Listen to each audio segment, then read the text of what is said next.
যে নৱসৈনীয়া ST আছিল, আছে আৰু ভৱিষ্যতে থাকিব। হাগ্ৰামা মহিলা কেণ্ডিডেট হ'লেতো মই ৱেলকাম জনাম, ঠিক আছে। 2025-ত হাগ্ৰামা মহিলাৰে কিন্তু চিফ হ'ব পেটিছে, MP টো হ'ব নোৱাৰে, কিন্তু চিফ হোৱাটো ফাইনেল। এতিয়া এটা কথা চলি আছে যে হাগ্ৰামাক বিভিন্ন ধৰণে প্ৰেচাৰ কৰা হৈছে, তেওঁ যাতে এজন ডেমি কেণ্ডিডেট দিয়ে। বড়োবোৰৰ কথাটো ইপিপিলৰহে কথা, বড়োবোৰতো মানে এইবিলাক মানুহৰে কথা, মোৰতো কথা নহয়। নৱসৈন্যাক স্কুটিনি কমিটিহে কাটিছে, কিন্তু অলৰেডি আমাক হাইকোৰ্ট চুপ্ৰিমে কৈ থৈছে যে নৱসৈন্যাত যিটো এলিগেশ্যন লগা হৈছে সেইটো শুদ্ধ নহয়। এটা কথা নিশ্চিত কৰি ইলেকশ্যন আমি খেলিম, নমিনেশ্যন দিম, একচেপ্ট হ'ব, আৰু 29লৈকে আমি MP নহয়, 29 পিছত মই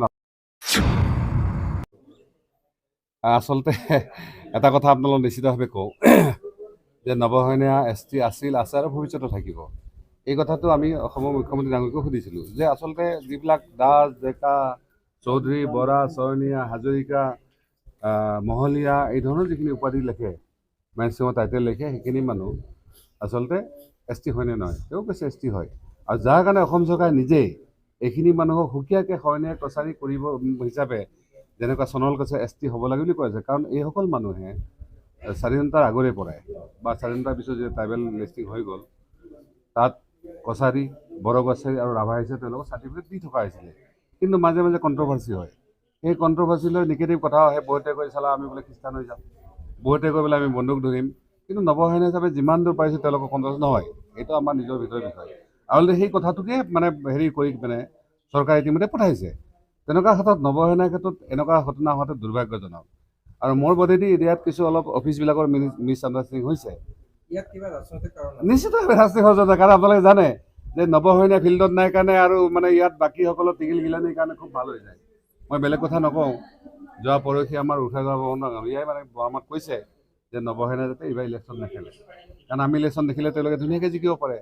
মই সকলোকে হাত জোৰি কৈছোঁ যে মই মাত্ৰ 29লৈকে থাকিম, এই 5 বছৰ আমি অহা দৰকাৰ আছে, কাৰণ এতিয়াও ইয়াত যিবিলাক শৰণাৰ্থী শিবিৰত আছে, যিবিলাক মানুহ চাকৰি বাকৰি কৰিছে, যিবিলাক মানুহ সৰু সুৰা ব্যৱসায় কাৰবাৰ কৰে, তেওঁলোকেও কৈছে যে ইয়াত যদিও শান্তি আহিছে কিন্তু পাৰ্মানেণ্ট শান্তি অহা নাই। আৰু 5 বছৰ যদি নৱসৈন্যা থাকে তেতিয়াহ'লে কোকৰাঝাৰ আৰু কোনো মানুহে হয়তো বন্দুক তুলি লোৱা টেণ্ডেঞ্চি নাহিব, বা কাৰোবাৰ স্বাৰ্থৰ কাৰণে কাৰোবাক ইয়াৰ পৰা খেদি পঠোৱা টেণ্ডেঞ্চিটো আহিব। আছে নৱসৈন্যাৰ বিকল্প কি? উষাগ্ৰহ হ'ব পাৰে, ব্ৰহ্মপুত্ৰ হ'ব পাৰে, নে ৰাজু নাৰ্জাৰী হ'ব পাৰে, নে চন্দন ব্ৰহ্ম হ'ব পাৰে, নে খাম্পা, নে প্ৰমিলা। প্ৰমিলা বাইদেউতো হ'ব নোৱাৰে নৱসৈন্যাৰ বিকল্প, হয় নহয়? তেওঁলোক নিজে কনফিউজ হৈ আছে, তেওঁলোকে ইলেকশ্যন কাক খেলাব? হাগ্ৰামা মহিলাৰ কেণ্ডিডেট হ'লেতো মই ৱেলকাম জনাম, ঠিক আছে, ৱেলকাম জনাম। হাগ্ৰামা মহিলা যে এইবাৰ যদি কেণ্ডিডেট আপোনালোক নিশ্চিত থাকক, 2021-ত কি কয় এইটো 24-25-ত হাগ্ৰামা মহিলাৰে কিন্তু চিফ হ'ব পেটিছে, MP টো হ'ব নোৱাৰে, কিন্তু চিফ হোৱাটো ফাইনেল। কাৰণ এতিয়া এটা কথা চলি আছে যে হাগ্ৰামাক বিভিন্ন ধৰণে প্ৰেচাৰ কৰা হৈছে, তেওঁ যাতে এজন ডেমি কেণ্ডিডেট দিয়ে, যাতে ইপিপিলে বড়ো ভোটটো টোটেল ল'ব পাৰে, গম পাইছে নাই? আৰু যদি সেইটো কৰে তেতিয়াহ'লে মই ভাবোঁ হাগ্ৰামা মহিলাৰ গোটেই পলিটিকেল লাইফটোত মানে এটা মানে সূৰ্য ডুবি যাব। বড়োবোৰৰ কথাটো ইপিপিলৰহে কথা, বড়োবোৰতো মানে এইবিলাক মানুহৰে কথা, মোৰতো কথা নহয়। মই আচৰিত কথা, মই সিদিনা অলপতে চালবাৰী সমষ্টিত গৈছিলোঁ, আমাৰে মুছলিম ভাই এজনে কৈছে যে তেওঁ ইপিপিএল কৰে, তেওঁ কৈছে নৱসৈন্যাটো পূৰা কি কয় বড়ো খেলিছে, বড়ো সংগঠন বনাইছে, নৱসৈন্যাৰ কাৰণে মুছলিম বড়ো কাজিয়া লাগিছে। মই তেওঁলোকক কৈছোঁ যে নৱসৈন্যা অৱৰ সুৰক্ষা সমিতি কেতিয়া বনাইছে?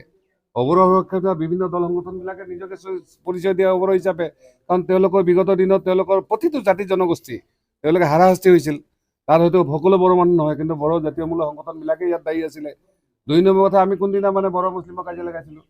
সেইকাৰণে এনেকুৱা ধৰণৰ ভিতৰত যে কথা চলি আছে মই গম পাইছোঁ, ল'ৰাজন মই বেয়া পোৱা নাই, কিন্তু তেওঁ যে সত্য কথা এটা কৈছে, তেওঁৰ যে মাথাটোত কি সোমাইছে, মই সেইকাৰণে কৈছোঁ যে বড়োবোৰে হওক, আপোনালোকে চাব নৱসৈন্যাৰ যিটো প্ৰিন্সিপল, আমি কোনো ৰেচিয়েল নহয়, আমি কোনো মানে কি কয় কমিউনেল নহয়, আমি কোনো ধৰ্মক লৈ কোনো জাতিক লৈ আমি সেই নকৰোঁ। আমাৰ কথা হ'ল যে ইয়াত থকা প্ৰতিটো জাতি জনগোষ্ঠী যিসকল প্ৰকৃততে ভাৰতীয়, সেই ভাৰতীয় মানুহখিনিয়ে তেওঁলোকৰ মৌলিক যিখিনি ফাণ্ডামেণ্টেল ৰাইট সংবিধান, সেইখিনি তেওঁলোকে মানে চবেই পাব লাগে। আমি এইটোৱে কৈছোঁ যে কাৰোবাক দেৱতাৰ নামত, কাৰোবাক NRCৰ নামত, কাৰোবাক ধৰ্মৰ নামত, কাৰোবাক মানে ট্ৰাইবেলৰ নামত, কাৰোবাক নন ট্ৰাইবেল নামত যিবিলাক ব্যক্ত হৈছে, আজি বেলেগ নকওঁ মই, যে তেওঁলোকে যে ইমানেই ভাল কাম কৰিছে, আমাৰ যিসকল ট্ৰাইবেল মানুহ দিহিঙে দিমাঙে ঘূৰি আছে, ঠিক আছে, ফৰেষ্টৰ পৰা খেদিছে তেওঁলোকক, কৰবাৰ পৰা খেদিছে তেওঁলোকক মাটি বাৰী খেলি দিব পৰা নাই।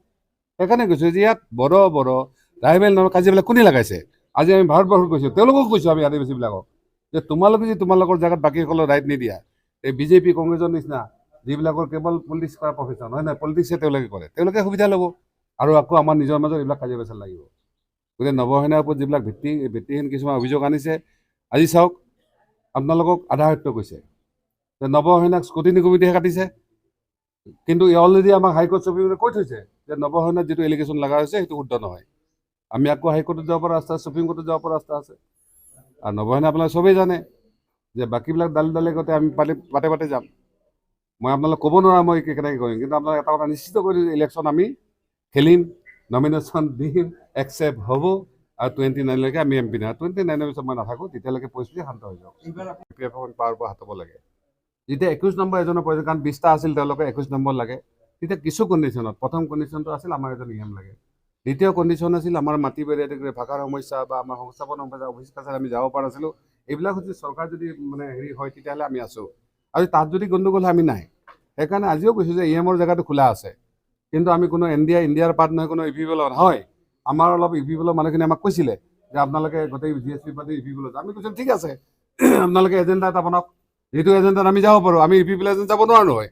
যদি GSP EPFL এজেণ্ডা এটা হ'লেহেঁতেন যে ইয়াত থকা প্ৰতিটো জাতি জনগোষ্ঠী নিজৰ ভাষা, নিজৰ মাটি, নিজৰ সংস্থান, নিজৰ মানে কি কয় চাকৰি বাকৰি সকলোৰে যি সম অধিকাৰ থাকিলেহেঁতেন, তেতিয়াহ'লে আমাৰ EPFL কৰাৰ আপত্তি নাছিলে। ঠিক আছে, আৰু আজি যে কোকৰাঝাৰৰ কথা আহিছে, আমি দৰঙৰ কথাটো কৈছোঁ। আজি দৰং ওদালগুৰি যিহেতু আমাৰ কোকৰাঝাৰ BDCৰ প্ৰায় 6টা সমষ্টি পৰিল, তাতো কৈছোঁ যদি দৰং ওদালগুৰি আমাৰ যদি MP জিকি যায় তেতিয়াহ'লে কিন্তু ছেকেণ্ড গৰুসুটি নহয়, তেতিয়া আমি বিৰোধ কৰিম। কাৰণ আমি আমাৰ নিজৰ সমষ্টি, আমি কোকৰাঝাৰতে আজি বহুত প্ৰচেষ্টা চলি আছিলে যে কি কয় মানে উচ্ছেদৰ কাৰণে, কিন্তু আমি যিমান পাৰি বাধা দিছোঁ, যিমান পাৰি এই বিষয়ে মাতিছোঁ, ইভেন গভৰ্ণৰ চাহাবক কৈছোঁ যে ইয়াত যদি উচ্ছেদ হয় তেতিয়াহ'লে ইয়াত কিন্তু লৰাই হৈ যাব। গতিকে এই ক্ষেত্ৰত আমাৰ ষ্টেণ্ড ক্লিয়াৰ। আপোনাৰ সমৰ্থকসকল এতিয়াও ঠিক আছে? আজি গোসাইঘাট আমি সেইকাৰণে আহিবলৈ, মই আচলতে গিৰিকলা হ'লে আহিম, বহুত আজি উদ্বিগ্ন হৈ আছে যে আচলতে MP ইলেকশ্যন খেলিব পাৰিম। বহুতেই কৈ আছে, যিবিলাক মানুহে আমাক কেতিয়াও ফোন নকৰে, তেওঁলোকে আমাক ফোন কৰি কৈছে যে আপুনি আহক, কেৱল আপোনাৰ বাহিৰে আমাৰ কোনো বিকল্প নাই। ময়ো চাইছোঁ যে MP এজন খেলাটো ইমান ধেমালি নহয়। এইবাৰ একেলেথে 5 দিন ঘূৰি কিনে আমি গম পাই গৈছোঁ দেহাৰ কি অৱস্থা হয়। সেইকাৰণে ময়ো কৈছিলোঁ যে ৰাইজক যদি আপোনালোকে এজন মানুহ আনিব পাৰে হীৰাহৰণে তেতিয়াহ'লে মই এৰি দিম, কিন্তু যদি নাহে তেতিয়া বিকল্প নাই, আমি খেলিব লাগিব। সেইকাৰণে আমি গোসাইগাঁও আহিছোঁ। আপুনি কোনটো জোটত আছে? আপুনি মোক এটা কথা কওক যে এনেকুৱা এটা প্ৰমাণ দিয়ক য'ত আমি ইণ্ডিয়াক পাৰ্লিয়ামেণ্টৰ ভিতৰত ছাপোৰ্ট কৰিছোঁ, তেওঁলোকৰ জনবিৰোধী কোনোবা বিলক আমি ছাপোৰ্ট কৰিছোঁ, তেওঁলোকৰ জনবিৰোধী কোনোবা ব্যক্তিক আমি মানে কথাত ছাপোৰ্ট কৰিছোঁ। গতিকে সেইকাৰণে আপোনালোকৰ কথাটোৰ পৰা, প্ৰশ্নৰ পৰা, আপোনালোকৰ প্ৰশ্ন নহয়, এইটো বহুতো এনেকুৱা প্ৰশ্ন লোক কনফিউজ হ'ব পাৰে। এটা যদি উদাহৰণ দিব পাৰে যে পাৰ্লিয়ামেণ্ট হয় ৰাষ্ট্ৰপতি আদিবাসী ভোট দিছোঁ আমি, কাৰণ আমি যেন ট্ৰাইবেল মানুহ হয়, আমি যদি ভোট নিদিওঁ, আমাৰ আদিবাসী ভাই ভাৰতবৰ্ষত 20 কোটি আছে, তেওঁলোকে কিন্তু আমাক বেয়া হ'ব। আৰু সেইটো কথাও কৈছোঁ ভোট দিয়াৰ পিছত যে ৰাষ্ট্ৰপতি আদিবাসী বনাতকৈ যদি প্ৰধানমন্ত্ৰী আদিবাসী বনায়, মই ভাবোঁ ভাৰতবৰ্ষত কমচে কম কাজিয়া পেচালবিলাক নহয় যাব। কাৰণ এজন আদিবাসী মানুহ, তেওঁ বিভিন্ন ফালৰ পৰা তেওঁ ভাল, তেওঁ সকলোকে, কাৰণ আদিবাসী এনেকুৱা কিছুমান হেৰি আছে যে তেওঁলোকে সকলোকে সমানভাৱে ল'ব পাৰে। সেইকাৰণে আমি খোলাই কৈছোঁ, ৰাষ্ট্ৰপতি যদিও ভোট দিছোঁ, আমি কৈছোঁ দ্ৰৌপদী মুৰ্মু যদি প্ৰধানমন্ত্ৰী হয় তেতিয়া কিন্তু আমি সুখী হ'ব পাৰিম।